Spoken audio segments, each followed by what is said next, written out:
Carlos Ayala, México, gerente senior de Mandiant en Latinoamérica para las funciones de respuesta a incidentes y servicios proactivos ofensivos. Con sede en la Ciudad de México, cuenta con más de 20 años de experiencia en el campo de la seguridad de la información. Sus áreas de especialización son las de arquitectura y el monitoreo de la seguridad en la red.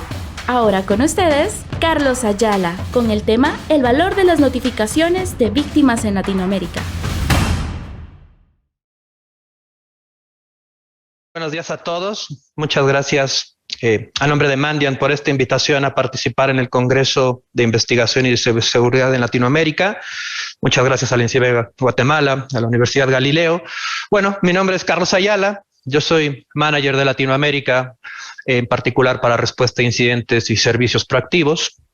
Mandiant es una empresa que más de los últimos 15 años ha estado combatiendo, ¿no?, las frentes de batalla sobre actores de amenaza dirigidos, financiados por estados o naciones, crimen organizado en todo el mundo. Y el objetivo de esta charla es hablar de un programa que tenemos que se llama Notificación de Víctimas. Esta es la agenda que vamos a seguir a lo largo de la presentación. Vamos a hablar y conocer qué es una notificación de víctimas, por qué son relevantes. Vamos a definir qué es una amenaza. Vamos a hablar de distintas notificaciones de víctimas que entregamos, ¿no?, a nivel mundial, y en Latinoamérica no es la excepción. Vamos a hablar de varios casos de uso, ¿no?, como actores de amenaza, ransomware, deepfakes, etcétera. Varias de las notificaciones de víctimas que regularmente entregamos. Vamos a hablar también acerca de qué es conciencia situacional y por qué es relevante para el paradigma de operación los alertamientos tempranos. Vamos a hablar un poquito de cómo categorizamos la inteligencia. Al final vamos a cerrar con recomendaciones y algunas conclusiones, ¿no? Bueno, esta divulgación básicamente buscamos, ¿no?, proteger a las víctimas, a nuestros clientes. Algunos detalles se han ocultado para preservar esa privacidad. Sin embargo, el contexto no cambia, ¿no? Hay temas que van a estar ofuscados a lo largo de la presentación, pero el objetivo simplemente es mantener la privacidad de los mismos. ¿Cuál es el objetivo de un programa de notificación de víctimas? Es informar de manera oportuna a las víctimas potenciales sobre amenazas que identificamos en nuestra región. Las notificaciones de víctimas es un programa comunitario a nivel mundial y en Latinoamérica no es la excepción. Y es muy relevante porque la compartición es fundamental para combatir a los actores de amenaza. Los actores de amenaza solicitan asistencia entre ellos, ¿no?, para vulnerar organizaciones en foros clandestinos, reclutan otros actores con experiencias dependiendo de las técnicas y especialidades necesarias para el éxito de una campaña que traen en mente, y nosotros en nuestra región colaboramos muy poco, ¿no?, e intercambiamos mucho menos. Por eso la compartición de inteligencia es fundamental y con el programa de notificación de víctimas ponemos nuestro granito de arena para combatir este tipo de adversarios, ¿no? La realidad es que ayuda a reducir la efectividad de las campañas de los actores de amenaza, ayuda a priorizar esfuerzos organizacionales, mejora el entendimiento del impacto de las amenazas, mejora también, por supuesto, el entendimiento y valor de casos de uso de la ciberseguridad institucionalmente hablando, y las alertas tempranas son un componente dinámico en la defensa y respuesta organizacional.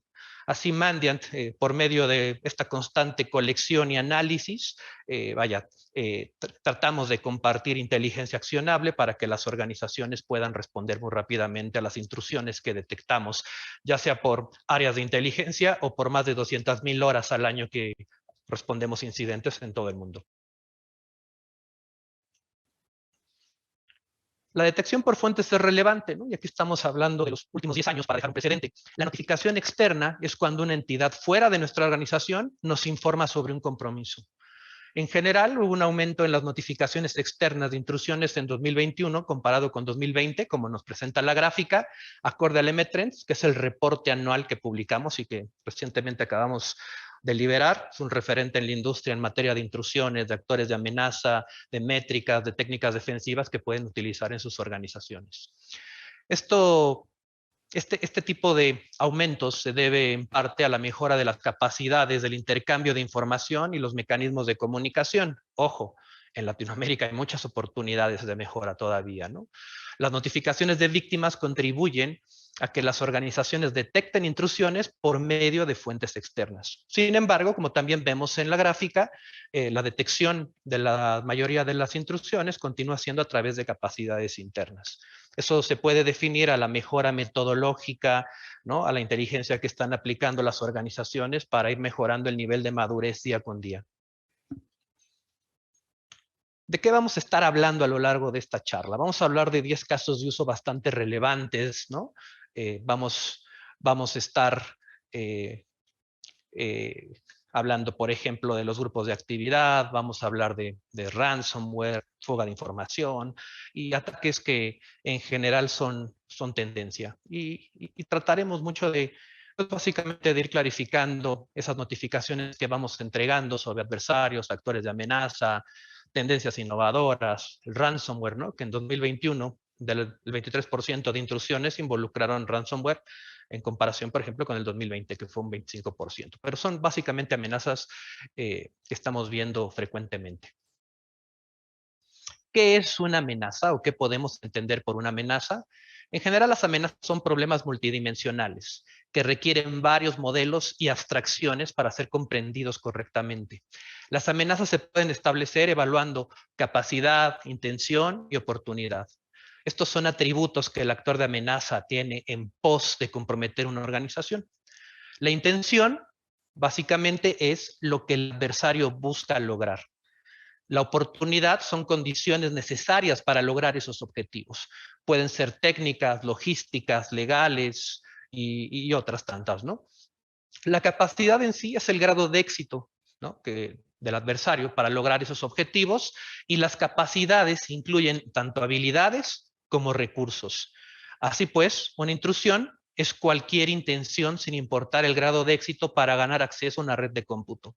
Y aquí un punto muy relevante es que las organizaciones deben de saber claramente cuáles son sus amenazas, a qué se están enfrentando, para poder tener una colección, ¿no?, y tener esa precisión y poder utilizar accionablemente inteligencia de amenazas en consecuencia, ¿no?, con la finalidad de reducir el impacto. Vamos a empezar pues con las notificaciones de víctimas. Entre una de ellas muy populares son cuando a las organizaciones les informamos acerca de grupos de actividad, en este caso UNCs, no categorizados. Así como tenemos grupos de amenaza definidos como APTs o grupos FIN, que básicamente tiene que ver con la motivación detrás de ellos, tenemos grupos no categorizados o uncategorized. Este es un grupo de actividad de amenaza que está relacionado y es ejecutado por el mismo actor. A veces estos grupos no categorizados fusionan con actividad existente o se convierten en un nuevo clúster de actividad. ¿Qué es un clúster? Un clúster no es más que un conjunto de actividad maliciosa con ciertas características, que al paso del tiempo se va haciendo cada vez más específico, y una vez que hay suficiente información para determinar la clasificación y confianza, un grupo no categorizado sigue un proceso de graduado, al cual se le otorgará un nombre, ¿no?, como APT1, ¿no?, como FIN13, y bueno, esta es una manera en la cual se categorizan los grupos y se hace atribución. A lo largo de las notificaciones de víctimas hemos informado extensamente sobre ejemplos de este tipo de actores de amenaza que buscan ya sea proveedores de acceso inicial o actores de amenaza que ya han comprometido a las organizaciones víctimas y necesitan socios que tuvieran la capacidad de desplegar otro tipo de campañas más sofisticadas. Por ejemplo, ransomware, ¿no?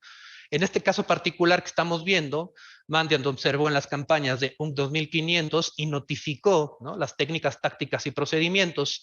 En general es un grupo de actividad que utilizaba archivos maliciosos armamentizados de oficina para distribuir una variedad importante de cargas útiles, incluidas Cobalt Strike, Photoloader, SmokeLoader, Cagbot, ¿no? Y en estas notificaciones de víctimas se proporcionan indicadores de compromiso, recomendaciones de detección y de respuesta.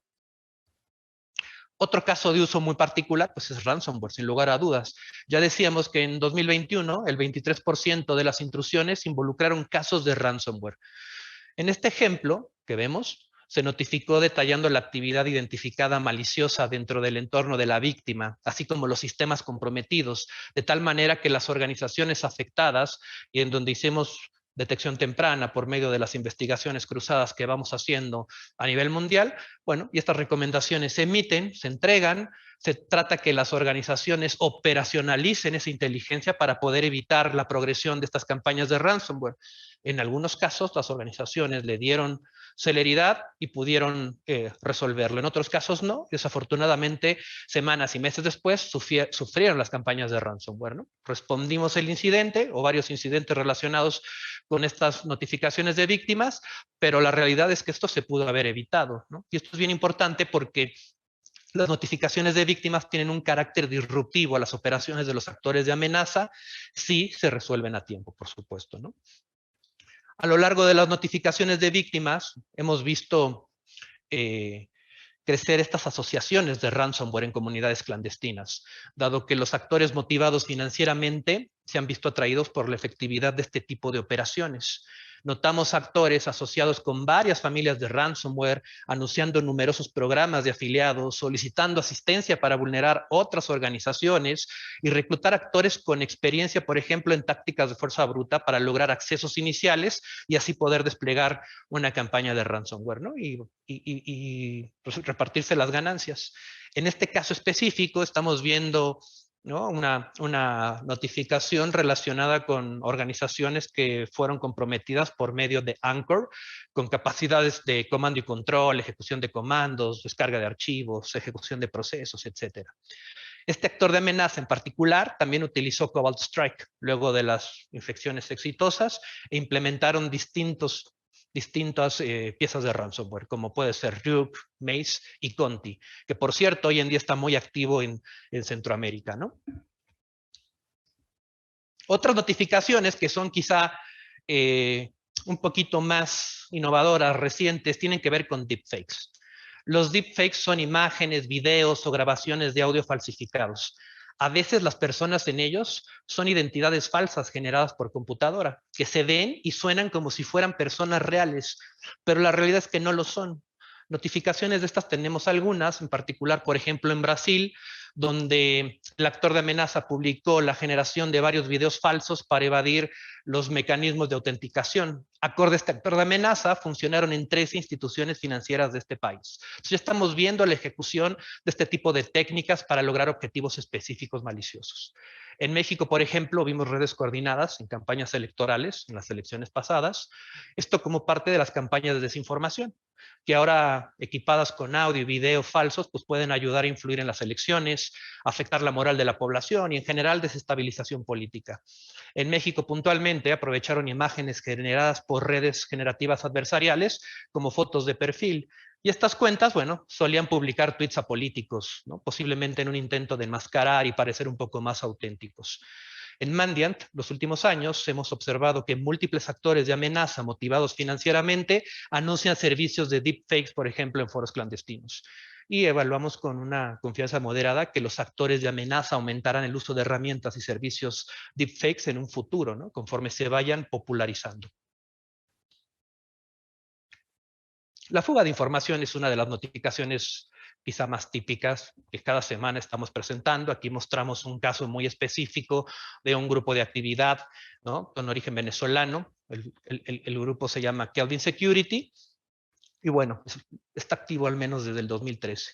Tiene foco en múltiples verticales, en gobierno, en policía, en financiero, salud, e-commerce, educación, sistemas de control industrial, infraestructura crítica y por lo regular se dedica a la venta de información y accesos remotos.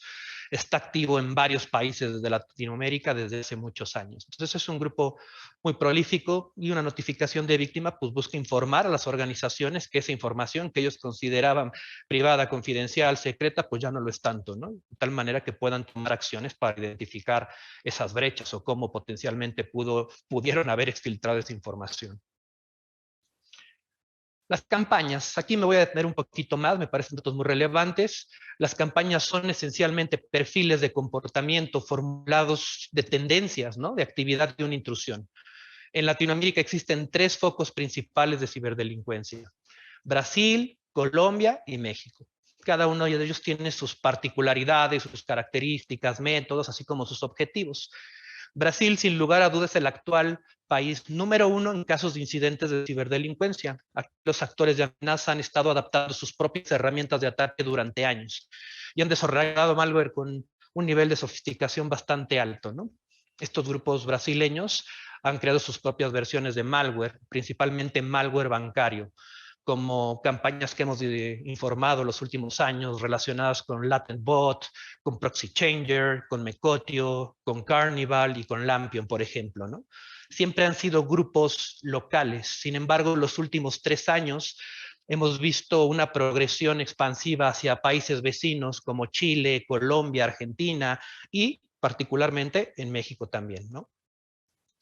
En México los actores son otra fuente importante de ciberdelincuencia en Latinoamérica. Hace poquito publicamos una investigación relacionada a Fin13, pero hay muchos otros grupos también, ¿no? Que tienen más de 7 años operando en el país, especializados en el uso de herramientas desarrolladas sobre todo en países de Oriente y del Este, ¿no? Adaptadas muy particular al escenario mexicano.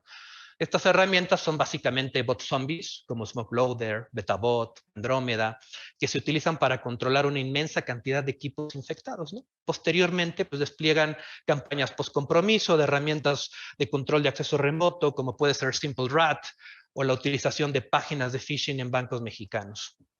El objetivo principal de estos actores pues, es la captura y colección de números de tarjetas de crédito, credenciales bancarias y con la ayuda de las herramientas RAT solicitar tokens de confirmación de transferencia, ¿no? El último, ¿no? Bastión o pilar de la ciberdelincuencia pues es Colombia, ¿no? Aquí básicamente se basa principalmente en ataques de phishing y en el uso de herramientas RAT para poder obtener credenciales bancarias. Es uno de los países en los que está más extendido el uso de malware por medio de RATs, como puede ser Extreme Rat, Imminent Rat, Remcos y otros. Estas campañas son bastante comunes y activas, alcanzando un nivel de sofisticación pues bastante importante. Estos actores de amenaza han suplantado todo tipo de organizaciones oficiales, como oficinas de impuestos y aduanas, a la policía, al Ministerio de Justicia, e incluso suplantaron las últimas campañas de ayuda contra el COVID del gobierno colombiano, ¿no? También son muy locales y se dirigen principalmente a eso, a un sector local, a usuarios colombianos.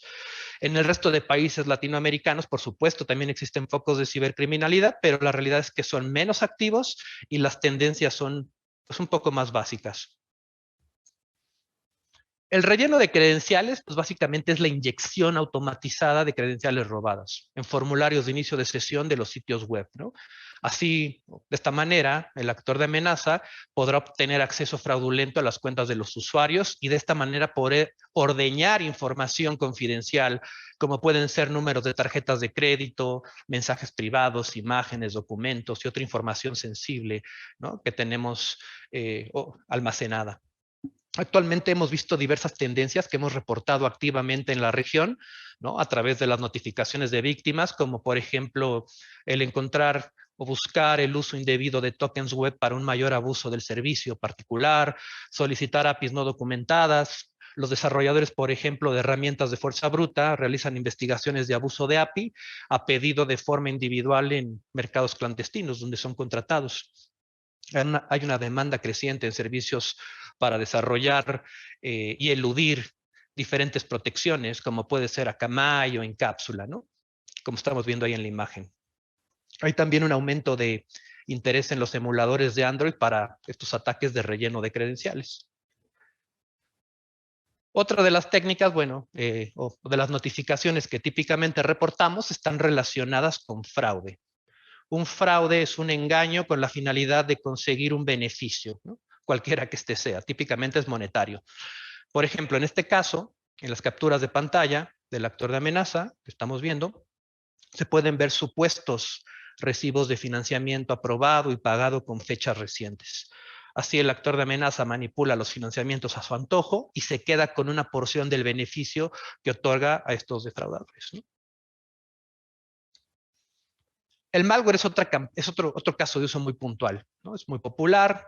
Tenemos que entender que, bueno, cuando nos enfrentamos a actores de amenaza dirigidos, pero no nos enfrentamos a piezas de código malware, nos enfrentamos a talento humano, ¿no? Y el talento humano se combate con más talento humano. Sin embargo, las notificaciones de malware ayudan muchísimo para que las organizaciones tengan claramente indicadores de compromiso y puedan actualizar o mejorar sus técnicas defensivas, ¿no? De detección y puedan responder en consecuencia. En este caso puntual, pues estamos hablando de los ataques ATS, ¿no? O Automatic Transfer Systems, que son inyecciones web básicamente con un contexto diferente, ¿no? El propósito aquí cambia de recopilar credenciales para uso y venta a iniciar automáticamente transferencias bancarias desde el propio punto final de la víctima.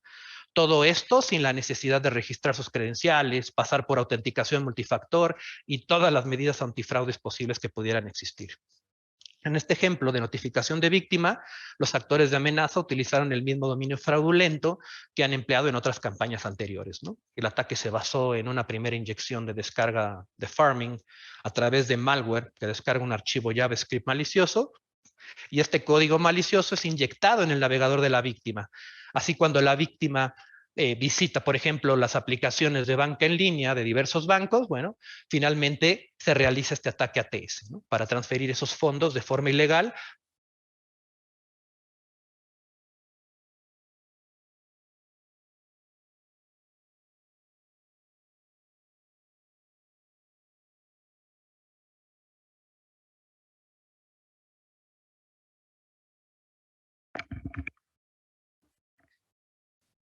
Creo que me dejaron de escuchar un poco, una disculpa.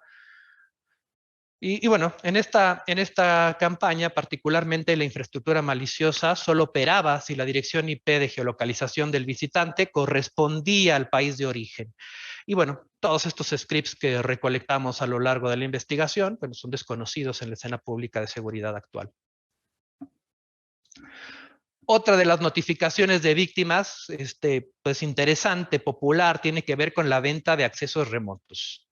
La venta de accesos remotos es de lo más popular en las notificaciones de víctimas, ya que muchos actores de amenaza no tienen las capacidades para ejecutar campañas muy sofisticadas, y la idea es que tratan de monetizar muy rápidamente. Venden los accesos en el mercado clandestino para monetizar, ¿no? Y de ahí otros actores de amenaza pues pueden negociar y adquirir sus accesos y proseguir con una campaña, por ejemplo, de ransomware, ¿no? Es muy común encontrar venta de accesos por VPN, por Citrix, por interfaces de sitios web o herramientas administrativas de acceso remoto que todos usamos pues para dar soporte, administrar, como puede ser, por ejemplo, TeamViewer, AnyDesk, AnyAdmin. En varios casos puntuales, en conversaciones con actores de amenaza de manera privada, el actor de amenaza nos compartió pues una lista con todas las víctimas potenciales, ¿no? Que claman tener, no siempre son lo que dice, ¿no? Hay mucho bluff también cuando uno está negociando con actores de amenaza, y el precio pues, puede rondar desde los 10,000 hasta los $50,000. Por lo regular, la venta se ejecuta en un paquete completo, no te venden por cliente, no puedes seleccionar, es lo que tengo, te lo llevas o lo dejas, básicamente, ¿no? Y hay otro ejemplo que estamos viendo, pues es un sistema, ¿no? Este sistema que está en la imagen y que permite, por ejemplo, consultar la información de las personas detenidas o generar pagos, liberar vehículos, esto puntualmente en un estado de México. ¿Cómo funcionan los ataques de SINSAP? En este caso, un actor de amenaza se pone en contacto con un proveedor de servicios de telefonía celular y se hace pasar por un suscriptor, ¿no? Que afirma haber perdido un teléfono y necesita activar uno nuevo. Y una vez que pasa, por ejemplo, esos controles de identidad básicas de usuario, como puede ser el apellido de soltera de su madre o los últimos 4 dígitos del seguro social, bueno, el proveedor de servicios le activa esa nueva SIM y desactiva la SIM legítima de la víctima. Y ya con la SIM recién activada, el actor de amenaza puede restablecer todas las aplicaciones, que usan autenticación de 2 factores y dejan al atacante en control total de todo tipo de cuentas, como tarjetas de crédito, cuentas bancarias, aplicaciones de pago, por ejemplo, como PayPal, que utilizamos, ¿no? Frecuentemente. Y en el caso particular de esta notificación de víctima, estamos viendo en pantalla un supuesto caso, porque bueno, es información que proporcionan en mercados clandestinos, ¿no? Donde se puede ver el acceso a una aplicación interna de un proveedor de servicios en Latinoamérica y donde, bueno, existen múltiples datos de identificación personal de los clientes y sus planes. Esto, pues, por lo regular también se lleva en colusión con, con personal interno de estas organizaciones para que sea muy exitoso, ¿no? ¿Qué son los alertamientos tempranos y advertencias? No voy a leer la definición de conciencia situacional, pero bueno, la conciencia situacional aplicada al ciberdominio debería de ser parte de la misión. y es fundamental en el paradigma de operación de alertamientos tempranos, ¿no?, que toda organización debería de considerar. La conciencia situacional nos ayuda de muchas maneras. Nos ayuda a percibir eventos de alto impacto, nos ayuda a habilitar notificación temprana y advertencias entre los participantes de una organización y unidades de negocio, nos ayuda a comprender su significado, ¿no?, como hemos visto, ¿no?, diferentes casos de uso, quién nos ataca, por qué nos atacan, cuál es su motivación, qué intenciones tienen, y nos ayuda a disparar, por ejemplo, el manejo de crisis de manera correcta y sobre todo compartimentalizar el estado del alertamiento, informarle a quién debe saber, ¿no?, para tomar decisiones de manera informada, y esto nos sirve pues también para proyectar un estado futuro. Nos proporciona comunicación y procedimientos para irrumpir amenazas de gran escala en la organización. Entonces, la conciencia situacional es muy relevante hoy en día, por ejemplo, para este tipo de alertamientos tempranos y advertencias. La conciencia situacional tiene 4 pilares fundamentales. El primero es percepción, que básicamente proporciona información acerca del estatus, atributos y dinámicas relevantes sobre el entorno vulnerado, ¿no? Trata de contestar una pregunta puntual. ¿Cuáles son los hechos actuales con base en las notificaciones de víctimas que estamos entregando o que estamos recibiendo como organización? La comprensión incluye la integración de múltiples piezas de información y bueno, trata de contestar qué es lo que está sucediendo con base en la evidencia proporcionada en la notificación de víctimas. Sin embargo, también es muy relevante el hecho de darle contexto con información interna que tenemos, ¿no? Básicamente múltiples fuentes de información que nos ayuden a ponderar esta notificación y a darle un sentido oportuno. ¿Qué es la proyección? La proyección es el conocimiento del estado y dinámicas de los elementos de la situación para hacer predicciones basadas en inteligencia. Hay muchas formas de hacer proyecciones, hay modelos que se pueden utilizar, por ejemplo, el ciclo de vida del ataque o el famoso kill chain, que nos ayuda a determinar en qué fase del compromiso nos encontramos, de tal manera que podemos generar hipótesis de qué es lo siguiente o de dónde viene este actor de amenaza, ¿no?, en el sentido de las actividades maliciosas que pudo haber ejecutado previamente y las que hará en un futuro. En la proyección básicamente se busca contestar eso, qué es lo más probable que suceda con la inteligencia y tratar pues de abordarla y resolverla correctamente, que es lo que sigue en el último pilar, ¿no?, que es resolución. Y aquí básicamente consiste en la identificación de la mejor ruta a seguir para lograr el cambio del estado deseado de una situación actual, que se está convirtiendo en crítica por la información con la que contamos, que por supuesto hay que corroborar, contrastar, validar, y a partir de ahí, bueno, pues la resolución básicamente busca contestar qué es lo que deberíamos de hacer para remediar esta situación. Por supuesto, hay que tener presente que estos pilares, más los medios con los que cuenta la organización, nos pueden ayudar a iniciar un proceso investigativo y, por supuesto, de remediación, ¿no? La clasificación de las notificaciones de víctimas. Esto es relevante porque la inteligencia es mucho más cualitativa que cuantitativa. Las conclusiones en general suelen ser el resultado de interpretaciones en vez de un cálculo numérico, como muchas veces se espera. Son subjetivas por naturaleza, ¿no? Hay una amplia gama de grises. Y cuando investigas te das cuenta que tienes que acostumbrarte a vivir con esa incertidumbre, ¿no? El hecho de ir colectando información muy relevante nos permite atar cabos sueltos, nos permite atar esos puntos. Pero en general, cualquier analista que se dedique a investigar les podrá corroborar que vivimos con, pues, temas relevantes de incertidumbre que hay que aprender a manejar y a reportar de manera correcta. No asumir, no presuponer, no dejarse guiar por prejuicios o sesgos cognitivos, sino reportar efectivamente lo que existe. Y para esto, bueno, hay diferentes modelos. En este particular estamos viendo que el sistema OTAN, ¿no?, que son puntajes de confiabilidad y credibilidad. Esto refleja la confianza de la fuente y está basada sobre todo en la historia previa, no en juicios sobre la veracidad de cualquier afirmación específica que pueda tener una notificación de víctimas. Las notificaciones de víctimas se entregan cuando califican a partir de C3, o sea, que son posiblemente fiables y que son posiblemente ciertas. Es relevante ya que así quien recibe, por ejemplo, un producto de inteligencia, una alerta temprana como esta, una notificación de víctimas, tiene una métrica que puede usar para ponderar y saber cómo actuar en consecuencia. Obviamente, entre más alto, pues es muchísimo más fiable y más creíble, ¿no? Por ejemplo, A1 es lo más creíble, F6, pues la verdad es que no es ni fiable ni creíble, ¿no? Al menos al momento de que se puede obtener esa información, interpretar, analizar y después sintetizarla. Recomendaciones para tener y contactar de mejor manera una organización víctima. Bueno, hay que tener medios específicos públicos para que terceros nos puedan informar. Eso es bien relevante porque normalmente encontramos en Latinoamérica, sobre todo, que buscas personas para poder contactar cuando quieres notificar una organización y en sus sitios web, en sus medios de información, no hay forma alguna de hacerlo, ¿no? Entonces es relevante porque si queremos recibir inteligencia que nos va a aportar, nos va a sumar a nuestra conciencia situacional, al menos tengamos los medios para que un tercero pueda contactarse con nosotros, ¿no?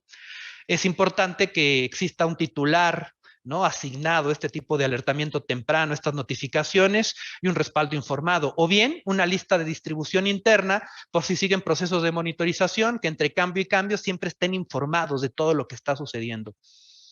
Y bueno, hay que responder a las notificaciones en la medida de lo posible, sobre todo porque en las notificaciones muchas veces se envía información, por ejemplo, análisis estáticos, indicadores de compromiso, ¿no? Información que pudiera ser bloqueada de manera por un falso positivo, básicamente, en un correo electrónico que pueda bloquearse y no sabemos si lo recibieron o no.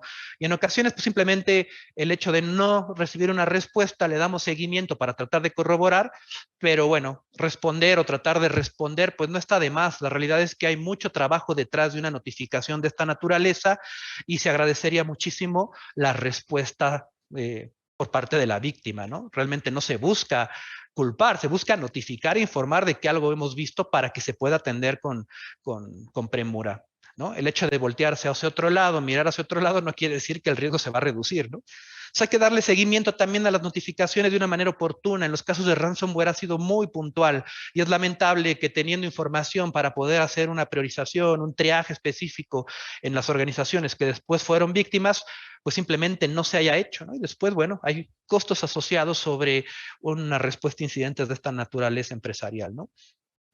La inteligencia, también es importante mencionarlo, ¿no? Lo había comentado hace rato, tiene una gama de colores. No todo es blanco, no todo es negro, ¿no? Y bueno, para eso se categorizan. Una notificación no necesariamente proporciona el panorama completo de una intrusión. Es un alertamiento temprano, una advertencia que nos ayuda a tomar conciencia y buscar generar acciones internas para corroborarlo, validarlo, investigar y resolverlo, ¿no? En el caso que pueda ser corroborado internamente. Por último, estamos llegando a la finalización de esta presentación. Bueno, en conclusiones, una notificación de víctima lo que busca es informar de manera oportuna a víctimas potenciales en nuestra región con la finalidad de que puedan accionar rápidamente, ¿no?